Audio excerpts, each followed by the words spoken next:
I'm not threatening you. Say one more word, and that's 30 days. 30 days. Hey, what's going on, guys? Welcome back to Sovereign Citizens Hall of Fame. Today, we will be jumping into our 27th compilation video. We will be touring 3 different judges' courtrooms on some older classic videos that we shared in the past. Before I give you the judges' names, just know there will be no commentary at the end. And also, this will be set up with chapters. So if you need to jump around, you absolutely can. With that being said, let me give you this rundown. The first judge's courtroom we're going to be in on today is Judge Erane Washington out of the state of Michigan. Second, we will be in the courtroom of Judge Tammi Hayward out of the state of Georgia. And last but not least, we will be in the courtroom of Judge Richard Hillman out of the state of Michigan. Guys, I appreciate all the love you guys been sending when it comes to these compilations. Some of you have even donated and put in monthly subscriptions, just showing love for these compilations. And understand, these are compilations of different videos that we've already shared on the channel in the past. But to my amazement, many of these videos haven't been seen by a lot of people that's been tuning into the channel. So it's working out even better than I thought it would. So with that being said, guys, without further ado, let's go ahead and jump into these proceedings. Country Meadows versus Tarik Samar Day and Erica Witherspoon. Case number 23C0276. Christopher Borkin for the plaintiff. Tarik Samar Tarik Day. Thank you. Mr. Day, did you serve this notice to principal? Is notice to agent, notice to agent, is notice to principal, administrative procedure motion that you filed with Mr. Borkin? It was a. Sir, my question was simple. Did you file it with Mr. Borkin? I don't believe so. You have to file anything you file with this court with Mr. Borkin and opposing counsel, or is considered not filed. That's the court rule for any court. Oh, okay. I must have missed that. So he filed something called affidavit of high prerogative writ of quo warranto. Yes, ma'am. It's not something that gets filed in a district court anyway, but he did file that, and I presume he's going to file that with you. Thank you, Your Honor. I will do that. Your Honor, my client is here to chime in.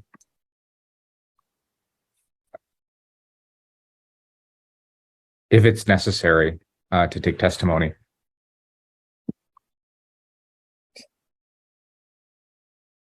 I'm not even sure what this document is. He is filing something here that he wants a fraud of false claims for $30,000, conspiracy $250,000, failure to respond $1 million, failure to respond as outlined $1 million, summons to the court, which you can't do. I'm not even sure what any of that means. Responsive communications $250 a page, and then $2,313,500 for review and research of responsive communications at $500 an hour, but he says it's 8 hours.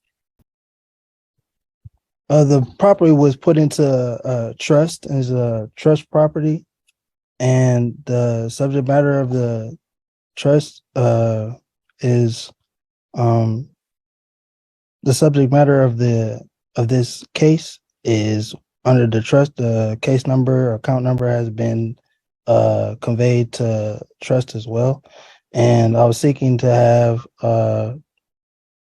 this matter handled with equity.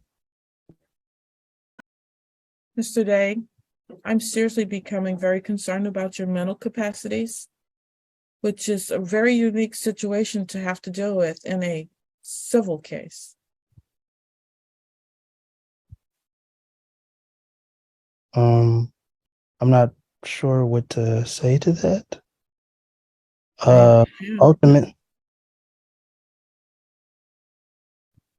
Ultimately, if just seeking for the plaintiff to provide that the original negotiable instrument wasn't securitized, because if it was invested or securitized, it means that it should be discharged. Mr. Borkin, Uh, do you have a response to whatever? I would focus on the complaint that we filed, which was for non-payment of rent. I would indicate that there's still an amount of rent owed to date. Mr. 3,000. Borkin, I fully understand that. However, at this point in time, the court just indicated that I have some concerns about his mental capacity as to whether or not he should be trying to represent himself in a court of law at this time.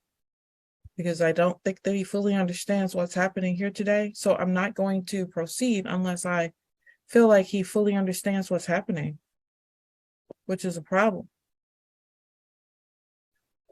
Your Honor, I believe there's another defendant on the complaint.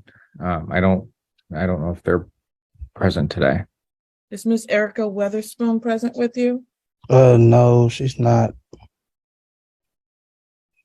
She's currently 9 months pregnant.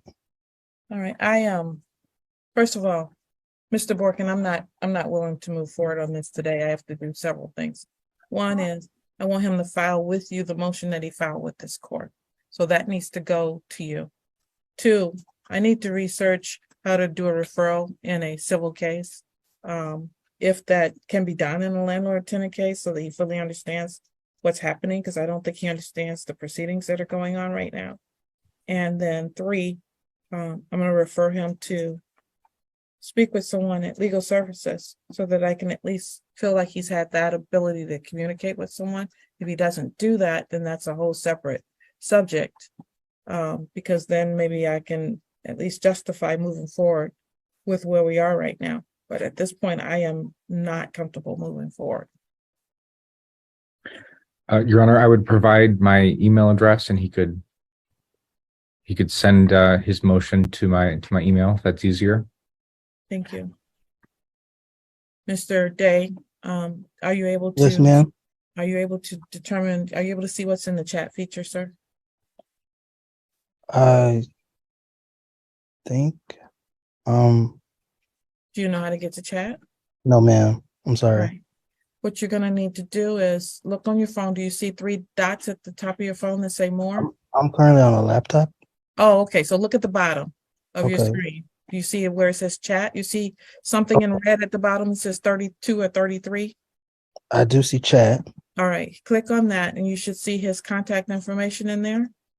You need to file this notice, motion, whatever you call it, with him. Okay, so that's first step. 2, you need to I'm referring you over to legal services so that you can talk to them about the nature of these proceedings so that you fully understand them. Okay. Okay. And that is they have hours between 10 and 11:30 on Tuesdays, and then 2 and 3:30 on Thursday. Okay. Okay. And then I believe the last thing I said was once you've served them with that motion, I'm going to look into whether or not there's the ability to refer for competency, and I'll have that answer when we come back here next week. I'm going to adjourn it over for 1 week to see where we are with all of this. Am I not able to ask for a jury trial? Is that a different process? You can ask for a jury trial. There'll also be an escrow where you have to put your money in escrow until that time comes. Oh, okay.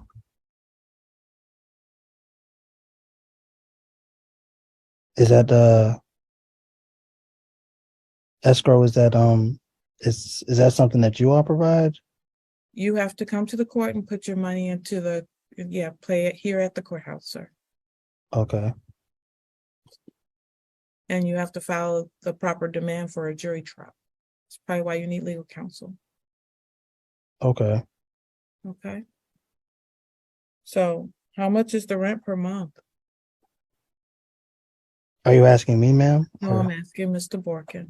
Okay. Sorry. My complaint indicates that monthly rent is $1,083. $1,083. So that's how much you'll need to be placing in the escrow until the trial happens, okay, sir? Okay. Is Cause I think my partner, she completed something with Michigan Bridges to maybe get some kind of extension or help or something financially. That may be true, but if you request a jury trial, you have to put your money in escrow. If you don't, then you waive your right to that jury trial. Okay. Okay? That's why I'm telling you to go over and talk to legal services. Yes, ma'am. Yep.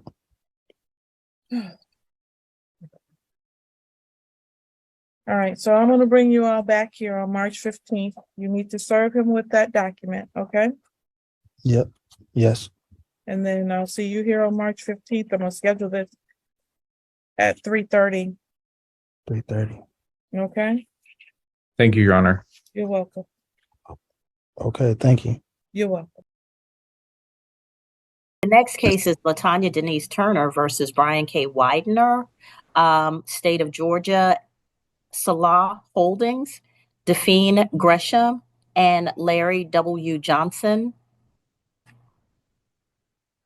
All right, is there Ms. Turner, LaTanya Denise Turner? Yes, I'm the attorney, in fact, on behalf of the principal, who is the registered agent. I have also already submitted forms appointing the judge over this matter to administrate on behalf of the principal. And I also submitted the rest of my entries on records. Now, with that being said, the Form 56 appointing judge. Ms. Turner, I gotta see you first. Okay. I'm trying to, there I go. Okay, there you are. All right, so Okay. Ms. Turner, very quickly. I've reviewed the information that you provided. First of all, you're suing with respect to a foreclosure, which is a situation that involves land and a determination of ownership with respect to land. That is not my jurisdiction.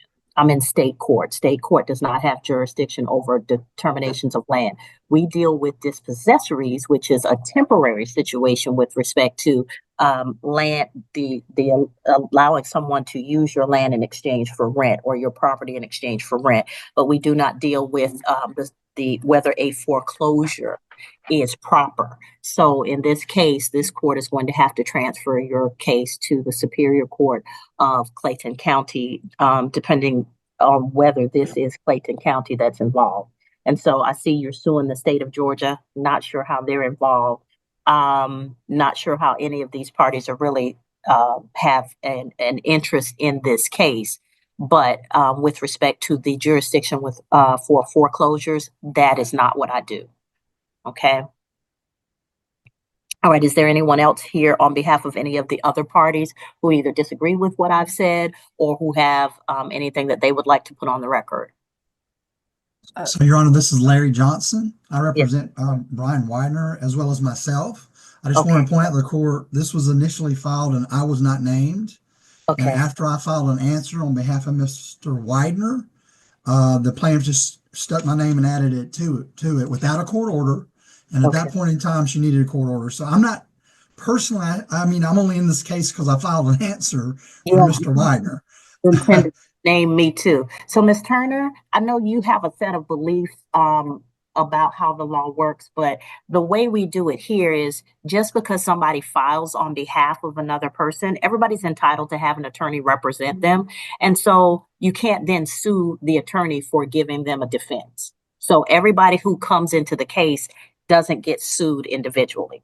Like there are people who are responsible allegedly for what you are contending happened, but then there are other people who they choose to hire to help them navigate the case. For the people who are navigating the case and for the judges who are dealing with the case, you don't get to sue them because they don't have an interest in at that level. They're just trying to help the other person navigate the case, okay? Could I get finished recording my interest on record? No, ma'am. You've done that. You're the plaintiff. Okay. Well, Judge, I would like to record my interest on record. I'm not sure what that means, ma'am. I'm the attorney of fact on behalf of the principal, who is the registered agent. I already submitted the Form 56 upon you over the matter To Okay, administration I on don't, behalf of our principal. Ms. Turner, nobody Okay. gets to appoint me over the case. I'm already appointed to whatever's assigned to me through the clerk's office. I appointed you through my, for my trustee. And Your Honor, I would like to add also to the case and ask you a question. No, ma'am. Yes or no? The question that I'm not going to answer any questions because this is not my jurisdiction. I'm going to transfer the case to Superior Court and let them sort it out because land use and land and interest in land is under the jurisdiction of the Superior Court.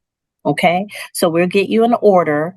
We'll also dismiss Mr. Larry Johnson from the case pending whatever the Superior Court decides because he's only here to represent the defendant, which the defendant has a right to hire an attorney to represent them, and that attorney doesn't deserve to be sued because they are helping somebody defend themselves. This case is also in the federal court also. Okay, then if it's in federal court, then it probably doesn't need to be here also. You shouldn't have a case running in two different courts at the same time.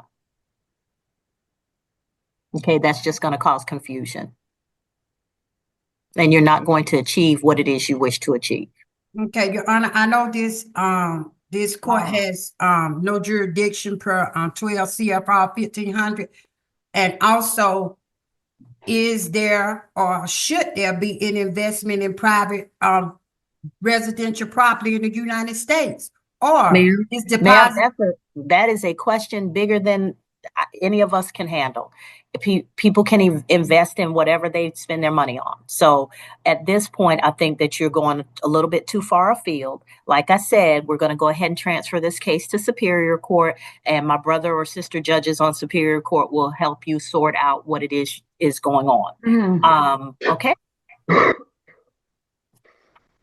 All righty. So we'll go ahead and get an answer out to all of you. Get an order out to all of you transferring this case to Superior Court.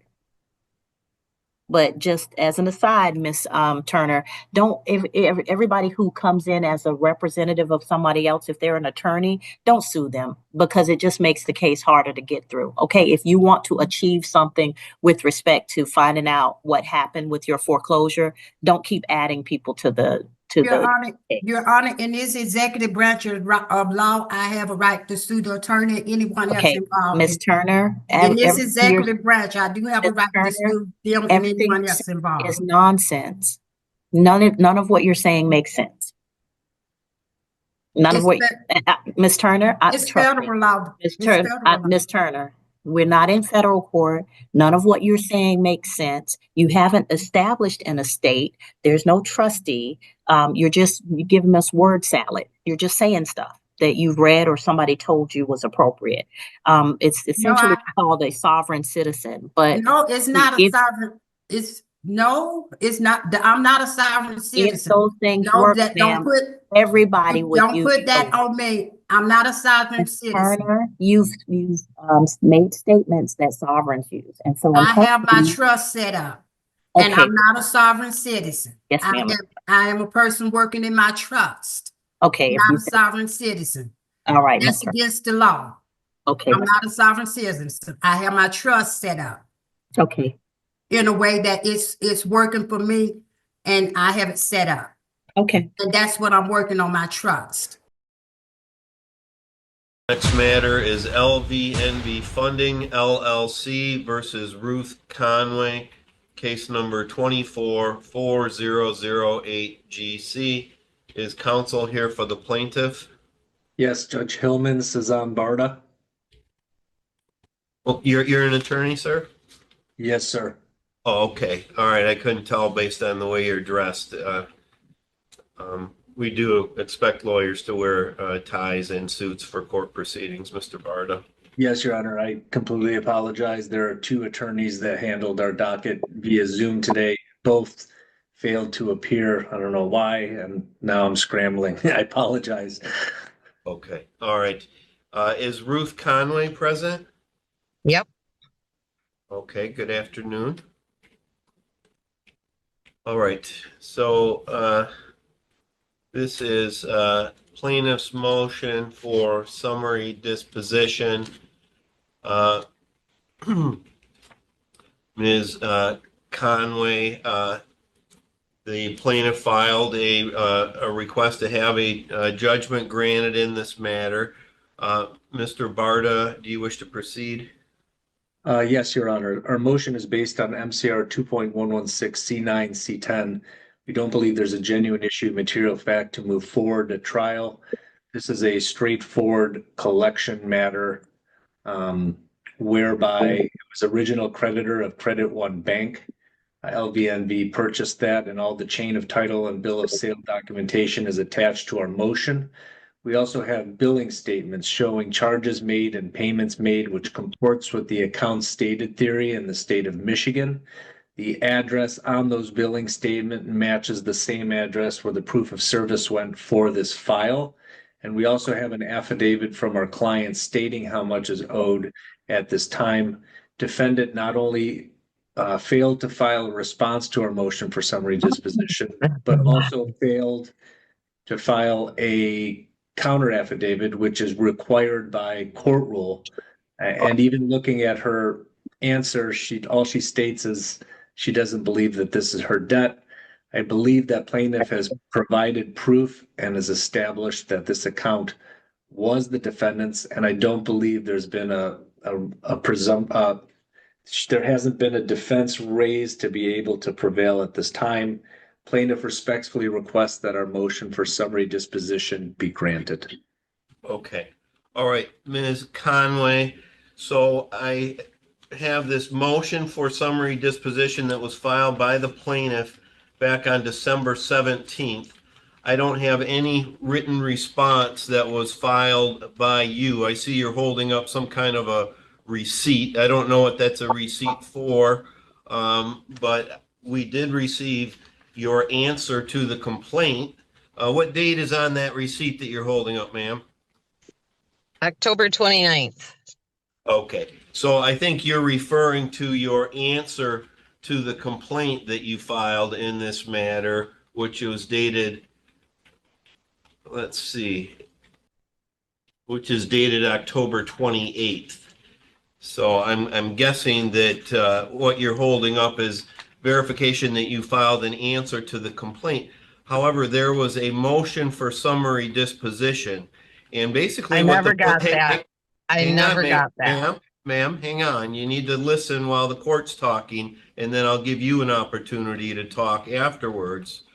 So there was a motion for summary disposition. That's a request for a judgment, and it has an affidavit attached to it, and it has bills showing that you had a Credit One credit card and that you had made certain charges. It looks like there's charges to Meyer and Mason. There's charges to the city of Mason on the credit card, Dollar Tree, and Celebration Cinema. And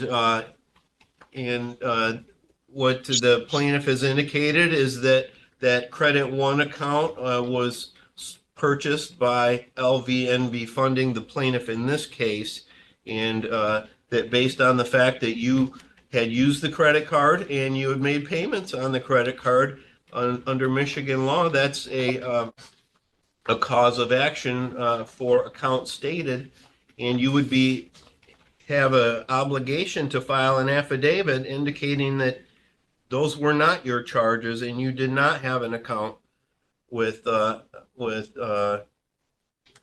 Credit One, and you've not filed that. Is there anything you would like to tell the court, ma'am? This is the time for you to make your response. Okay, I'm making this statement. I am here under duress. I have formally put in a formal complaint to the Consumers Finance Protection Bureau. I don't know who LVNV Funding is. I have never heard of them in my entire life. This law firm has done nothing but harass me with document after document. I had 3 collection agencies approach me on this matter.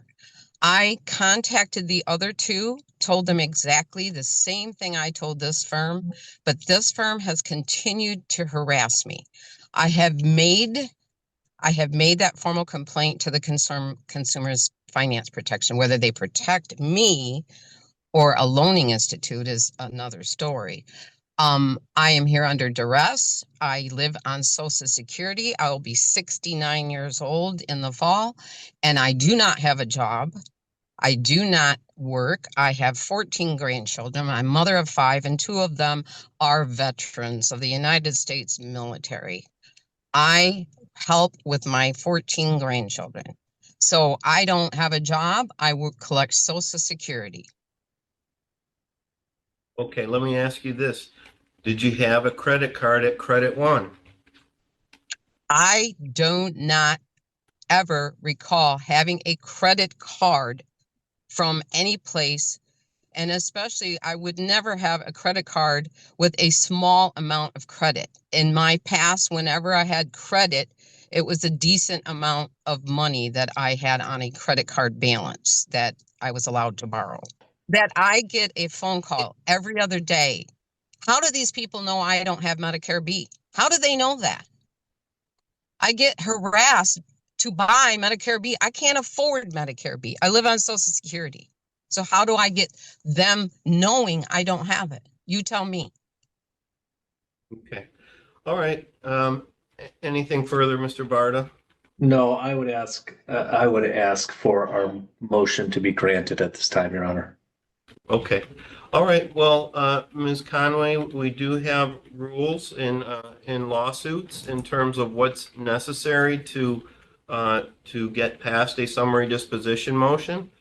You would have been required to file an affidavit verifying that you never had any credit card with Credit One, and that you were not the person that used this credit card that was in your name and made out to your address. And Excuse me, but I was never asked. I was never asked by the court or received a document telling me I needed to do that. You're taking advantage of somebody that's not being represented by an attorney under maritime law. I'm representing myself under the power and the attorneys of Jesus Christ.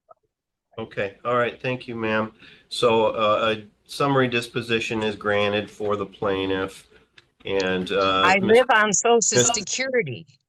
I know federal law. Ma'am, you need to stop talking while the court's talking.